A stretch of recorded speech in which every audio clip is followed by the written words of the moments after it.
Hello everybody and welcome back to my YouTube channel. I hope you're doing really well. In today's video I'm going to be talking about both Heidi's and mine 10-month update. Obviously she's now 10 months old, which is freaking me out at this point because as soon as we're in November I'll be able to say that her birthday's next month. So she turned 10 months old on the 7th of October. Obviously this video is going out a little bit later because I'm trying to get a little bit ahead with my videos because I'm returning to work soon, which is something that I'm going to dive into in a moment, but that's why the dates aren't quite right. So if you follow me on Instagram and see this video, they're not quite aligned, but that's just because I'm trying to get a little bit ahead because I don't want to fall too far behind on my videos. But yeah, she turned 10 months old on the 7th, which is crazy. It's weird to think in December I'm going to have a 1-year-old. It's freaking me out. So without further ado, I'm going to dive straight into how we've been doing and what milestones have been reached this month.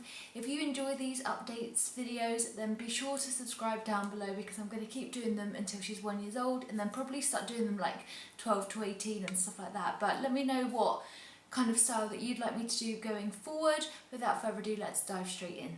Now, I kind of mentioned in the intro there about the fact that I'll be returning to work soon, and I just wanted to touch on that now before I go into the video, just because I feel like I'd rather talk about the not negative, because it's not a negative thing, but I'd rather just talk about it sooner rather than later, because this is the reason why I'm filming this video now, because I want to film it, edit it and get it up before I have to think about it too much. I know that sounds really weird, but in my head I'm just trying to enjoy the rest of the time that I have off. So as I'm filming this, I have 1 week left off, which is scary.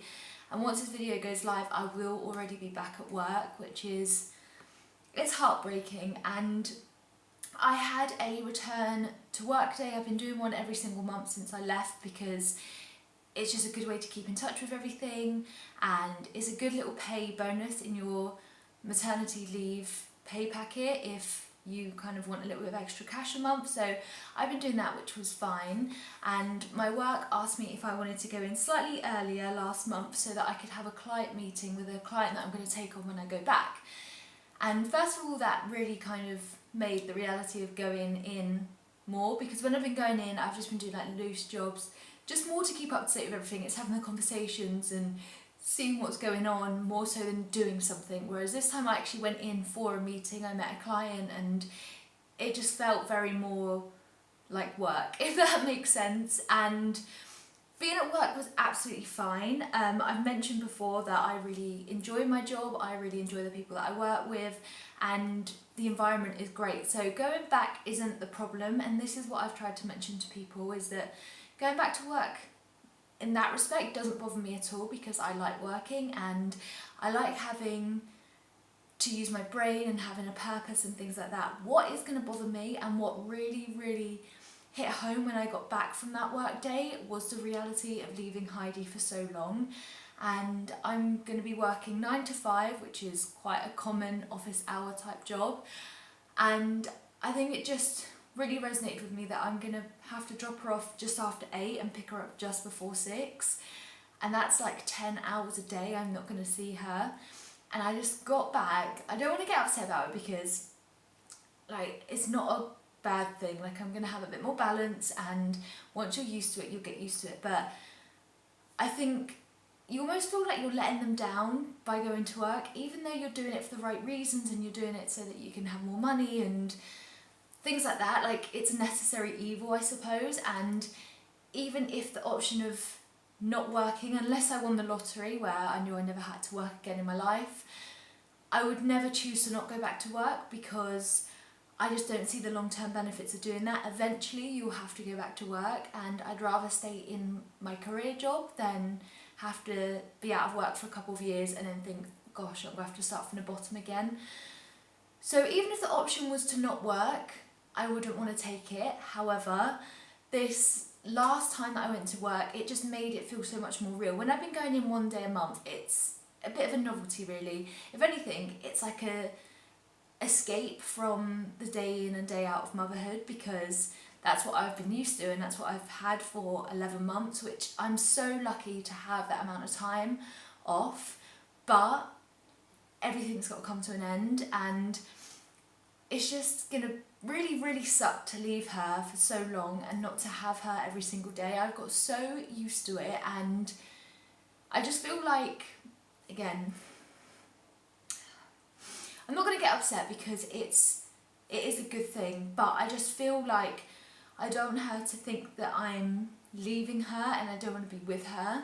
Obviously, she's never going to remember this age, and this is what I have to tell myself, but she's going to remember the fact that I'm going to drop her off and I'm going to have to pick her up, and that I'm not going to be the constant person every single day. And that's what's making me feel a bit like choky, because I just don't think that I kind of knew how hard it was going to be. I always knew that it was in the distance, and I always knew it was the right thing to do, and yeah, absolutely, like it is the right thing to do. And I'm going back for 4 days a week, so I'll have an extra day off, which will be nice because it'll be a Friday that I'm having off, so we're going to have a nice long weekend every week. But I think because I'm not going to have her the majority of the time anymore, it's just going to really hurt, and I know that the first couple of weeks are going to be really tough. At this stage now, I almost want to be like 4 months into it, we don't remember any different, and it becomes like day-to-day routine. But I think that, you know, I know that every single person that is on maternity leave goes through this. It's just like that guilt that you're not going to be there for them, and I never ever thought I'd be that person that would like get upset about that, but the reality is that I do. And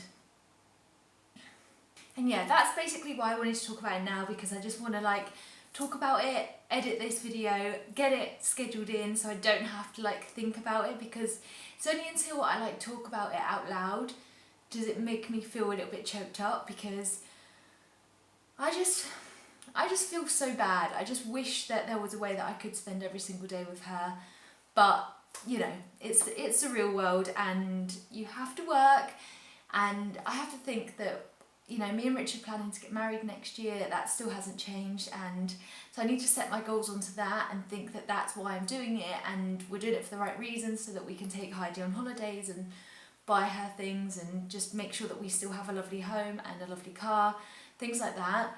But it doesn't make it easy, does it? I think that for anyone going back to work after such a long time off, it's going to be so hard. And again, once I'm at work, I know I'll be absolutely fine. I think it's just going to be after I drop her off, I'm going to be like sat in the car driving. I think it takes me about half an hour to get to work in the car, and I'm just going to be a little bit of a mess, I think, for the first couple of times. But, you know, we will get used to it.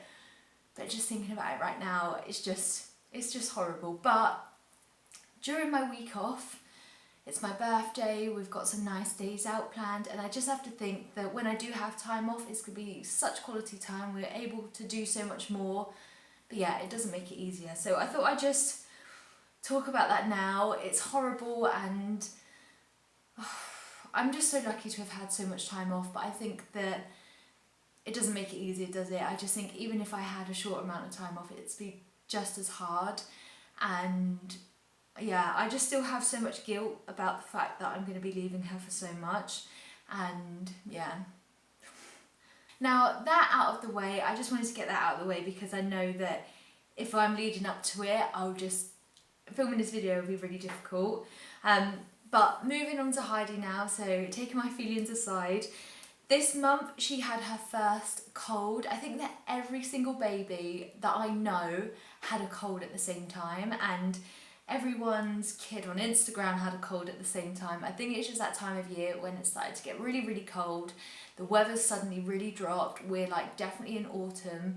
It's like very wintry weather where we're waking up and it's freezing cold. She woke up with her first cold. However, if you've not tried this and you have a child and they have a cold and you're thinking, what can I do? My biggest recommendation is to get the Asda Vapor Bath. So it's like Vapor Rub, but it's in like a bubble bath type of form, if that obviously makes sense. So I just put a little bit under the tap as the bath was running. It created some bubbles which she played with, but it really did help her out. And I don't know what's in it, because it was really, really cheap. Like, I think it was definitely less than £1. If anything, I think it was about 80p or something like that. But it's the Asda own brand one. I know that Johnson's do like a bedtime one, but this specific Asda one was so good at getting that congestion out of her. So yeah, if you've not tried that, definitely recommend that. But having a baby that has a cold, I'm prone to getting colds very quickly as well, so I knew that I was going to get it. I've had a couple of days where I felt really, really crappy myself, but I just felt bad for Heidi because this was her first time that her immune system was fighting a cold. It didn't do a very good job, and you just feel so bad for them because you just want to be able to take it away and you couldn't. But the Asda Vapor bath did so good. So this month she's had no new teeth come through as of yet, but there's definitely 2 more on their way. I think it's going to be her front 2 because before you feel the sharpness of the teeth cutting the gums, you feel like the hardness of the teeth, and you can definitely feel it there. So they're not here yet, but I definitely think that in next month's update I'll be talking about that they're coming through, because yeah, you can just tell that they're there. They're not cutting through yet, but you can just tell. I think that when you have a baby, you become so aware of just the strangest things that you never thought that you'd know. But yeah, she's crying a lot more. You can just tell that generally, I think, especially with the cold, I know when I have a cold, pain feels so much worse and everything feels like so much effort, and I think that where she's having some pain in her mouth, it's really intensified by the fact that she's just feeling a bit droggy. So yeah, no new teeth yet, but I think that some will come soon. So we found in the last month that she really fights the naps so much more than she ever used to, and so I wonder when you knock them down to 1 nap. I know that every baby's different, and I know that that's what other people will say, but is there like a general rule as to when they go from 2 naps to 1? Because at the moment Heidi has a morning nap, so she has it about mid-morning, and then she'll have a mid-afternoon nap, and then she'll go to bed at night. And we've just found that probably 99% of the days over the last month she's not gone down for both naps. She's either had one or the other, and normally she fights the morning nap and then she'll have the afternoon nap because she's just so knackered. If I take her out in the pram after lunch, that for me is like my favourite time to go out, because I just think that the weather's kind of a bit more warmer and she's had her lunch, so she's just a bit happier in herself. I'll take her out after lunch, and I find that again 9 times out of 10 she'll fall asleep in the pram, which is something that she never used to do. So I think that when she's fighting the morning naps, she's getting to lunchtime, and at any opportunity that she can crash, she will. But obviously at home, I'm not pushing her around in a pram so she's not falling asleep. But when I do go out with her, she is falling asleep. So I just don't really know what to do with her routine. I don't know whether we need to change it to suit her needs a bit better. I just don't know. I wish that they came with a instruction manual, because I felt like the routine we were doing was working really, really well for her. And now it's like she doesn't want to nap both times. And I just think, nothing else has changed other than the fact that she's getting older, and at some point in the near future we'll probably have to drop down to 1 nap. But I swear my 2.5-year-old nephew still has a nap a day, so it just seems crazy that at this stage she's not sleeping both times. Sometimes she will, but it's very, very rare. So I don't know. If you have older children or your child is the same age, what are you doing regarding naps? Because I just feel like I'm doing something wrong, and I just want to do right for her, because obviously if she's getting irritated later on in the day because she's not slept, I just don't know what to do. She's also now started to climb the stairs. You can probably see in the background here, I have a stair gate, which we went to put on our stairs, but I think that it's slightly too small for the length of our stairs. So I think that Richard's looking to get something to put on the sides of it. I'm not too sure. I've left that with him, and like most men, it's still not been done yet. But she is trying to climb the stairs at the moment. Obviously, she never does that unattended. I'm always behind her when she's giving it a go, and I'll always try and catch her if she has a bit of a fall. But yeah, it's crazy. I just feel like her movement and her ability to hold a balance is so, so good at this stage right now. I just know that she's going to start walking soon. She uses her little walker, which is got the it's like a handle, it's on like a PlayStation, and it's got wheels on, and she can push herself along that, and she's walking on that and laughing about it. And she can also push herself, say, off the sofa hold it for like 10 seconds and then tumble down. So I just feel like she's slowly building up that centre of balance, and I just know that she's going to start walking soon. And God, it must be so much more difficult when they're walking. I find that she doesn't keep still at the moment, and she's crawling everywhere, she's standing up on everything, but obviously when she's walking, it's going to be bedlam. And I also don't know what to do about Christmas decorations. Me and Rich were talking about this the other day, and normally we have our Christmas tree in our living room. I know it's so, or to some people it might feel like so long away thinking about Christmas decorations, but for us it's like, it gets to October and I'm like, what are we going to do? So normally we have our Christmas tree in our living room, and it's really like a large Christmas tree, and it takes up quite a lot of room because of the sheer size of it, and our living room really isn't the biggest room in the world. So by putting it up, it takes up a lot of space. We'll have to move things out of the way to get it in, and I'm just so worried that if we did put it up, Heidi would just put it down, pull things off, pull lights off, pull tinsel off. I just feel like it's going to be such a hazard. I wish that we had somewhere where we could put it that was out of the way, but we just don't in this house. And I've seen like on Facebook and things, people have put like little picket fences around a tree to stop pets and small children get into it, but I feel like unless it's 10 foot tall and it's got barbed wire, it's not going to stop Heidi trying to climb over it and climb in it, push the fence away. And I just feel like it's just going to be such hard work having it up and keeping her away from it, because it's so big. It takes up literally about half of the living room. So I don't know what to do. I hate to say that we won't put up a tree, because I love doing the Christmas tree. It's like one of my favourite days of the year when you're putting it up and the festivities are starting. I always have Christmas music in the background, and I love Christmas. And so things like that, of course, I would never find an excuse not to put it up. But genuinely this year, I just think, is it worth the hassle? I don't know what to do. What do you guys do? Please tell me that there's a way I can have it up. I just don't think that there is, I'll be honest, so I don't know what to do. This month as well, I think that last month we started doing this, but I can't even remember what I mentioned in that video. So we've been trying to put her in her cot for her naps, which might be a reason why she's not sleeping through them, but we've been really vigilant this month in saying that when she is ready to fall asleep, we're putting her in her cot. She's still having to have a bottle to fall asleep, and I just don't know how to break that habit, I'll be honest. I just don't know what to do about that. But she's fallen asleep downstairs. We'll take her upstairs, we'll put her in a cot, and she just does not stay settled for a nap. I think that when she's going to bed, she's in a bit of a deeper sleep when she falls asleep, and we'll put her in her cot and she doesn't move. Whereas with a nap, it's not as much of a deep sleep, and so she's just aware that she's in her cot and she just doesn't want to be there. So that's been quite hard work. I think that's contributing to the fact that she's not sleeping in the day really.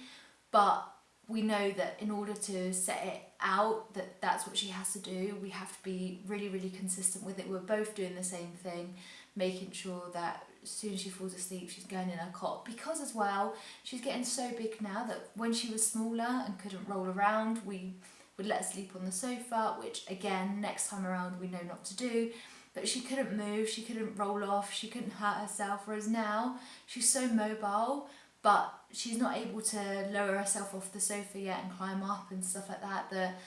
Her just sleeping on the sofa, all it takes is for me to need to like go to the toilet or something, and she rolls off, and I would never ever forgive myself. So I just said, like, we're not doing it anymore. We're putting her in her cot, and that's where she'll have to stay if she falls asleep. And when she is asleep up there, she's sleeping so much better because it's quieter, it's darker, it's just generally better. And for me as well, it's better because if she's upstairs having a sleep in her cot, I can clean up a little bit, I can make myself a hot cup of tea, I can go to the toilet in peace, all of those different things. But it's been a bit of a pain really. Another lovely thing from the last month is that she's saying like da da da da da da and ga ga ga ga ga and ba ba ba ba ba. No mama mama yet, but she is saying those like gargly sounds, and so it's beginning to find her voice a little bit more than she has done beforehand. And literally the other night, she was meant to be going to sleep at bedtime and she wasn't. More about that in a moment. But she literally sat up, looked at Rich and went, Dada, and then she did it again, and I was like, no way. And you know, we know that at this age it doesn't mean anything. We know that she doesn't know the association, but the fact that she literally looked at him and said it, we were both like, no way. So I don't think we're going to class that as our first word because it wasn't said properly, but then it was done in such a way. I think it's just the perfect timing, but it was just, we couldn't believe it, and we were like, oh my God. But she's definitely finding her little voice, and when she's in the high chair, for example, we'll finish feeding her, are we like cleaning away, putting stuff in the dishwasher, she'll just be like, ba ba ba ba ba ba, trying to get your attention. And it's so cute because again, you're just seeing those more personality traits that you haven't seen before, and she's becoming her own little person. So I just touched on it then, and this is the reason why the lighting in this video and like my last couple of videos has been absolutely atrocious, because it's 25 to 11 at night. The reason for that is, no, I'm not absolutely absurd. She has only just gone to bed tonight about 20 minutes ago, and this has been happening the last few days of 10 months. She's only just turned 10 months old, and the last couple of days into 10 months old, and it is doing my head in. I feel like where she's been fighting the naps, she had been going to sleep pretty quickly because she's just so ready for bed. But now I don't know whether she's getting used to the fact that she's not having to sleep as much, and then she's getting to the night time and she's just almost, her brain's just almost too stimulated to think, right, I'm going to go to sleep now. But we give her her final bottle at 8 o'clock. We've done that for the last 2 months now, I think, and normally she'll fall asleep to that. We've had instances where she's like had an ounce of milk and she's just been out cold, whereas the last couple of nights she has finished off the bottle. She's almost been filled with adrenaline and just wants to play and will not go to sleep, and you just know when you're at a complete loose end trying to get them to sleep because they just have too much energy.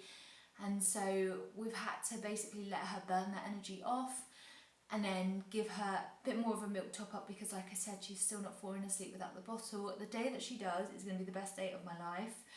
We're going to need to like properly research how to do that because we need to find another comfort for her, because this is making our life even more difficult. Again, with the second one, you know not to do certain things, but she's just fighting it so much that she went to sleep about 20 minutes ago. And bear in mind, we started feeding her at 8 and she went to sleep, just after 10. That's a long time.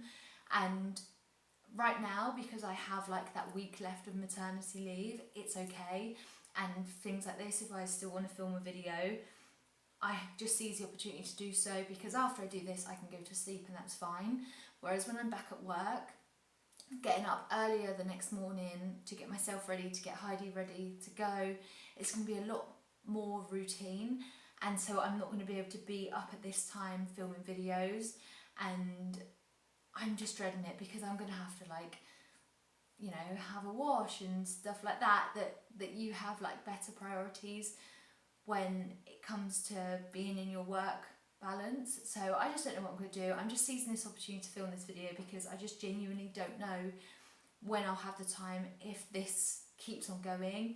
I've seen online that there's like a 10-month sleep regression. I've said previously that I don't really understand why they come about. It seems like every month there's a potential sleep regression, but yeah, I have seen quite a lot of things online about the fact that babies' brains are developing so much and they're so excited by things that the prospect of falling asleep at night is just boring to them and they want to stay awake. Even if they are like super tired, their brain is like, but there's so much more to do. And I'm just dreading these late nights followed by an early morning. And I'm so lucky that Heidi sleeps through the night, and I'm definitely not complaining in that respect. I think when you're used to her going to sleep at about 8:30 and you have time to then chill out, film videos, watch a bit of Netflix, have a bath, you very much get used to the fact that that's like your small window of time. Whereas when that window of time disappears and her bedtime goes into that, it's just such a struggle. So I don't really know what's going to happen, and obviously if I don't have the chance to film as many videos when I'm back at work, then so be it. It's going to be really difficult to find as much time. I mean, already now I feel like I'm lacking a lot more, because when I was going off on maternity leave I was hoping to do 3 videos a week because I just thought that I'd be able to do that, but the reality is that it's been quite a struggle to do 1 a week, and it's going to be even more harder when I go back to work. So I'm just not going to put pressure on myself, because I feel like as soon as you put too much pressure on yourself it doesn't become enjoyable, and filming videos and editing videos and stuff like that is such a great hobby of mine. So I don't really know what's going to happen there, but I just think that it's going to take a bit of getting used to for the both of us. But yeah, that's pretty much everything. I feel like I'm just so tired.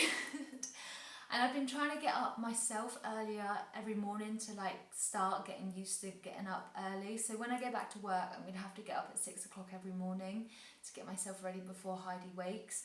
So at the moment, whilst I've been off, I've been getting up at 6:30, just so I'm getting used to being up a little bit earlier. But yeah, I'm going to wrap up this video now because it's super late. I've still got to clean up the kitchen and everything like that. The worst part, I miss going straight to bed. I hate the fact that every night it's like a total clean down. But I just thought I'd film this video before 1, I run out of time, and 2, forget and totally skip another month because my 9-month update was so late. But yeah, I hope that you guys have enjoyed this video. Give it a thumbs up if you have, and don't forget to subscribe down below. Hit the bell too to be notified when I upload new videos, and I'll see you guys in my next video. Bye!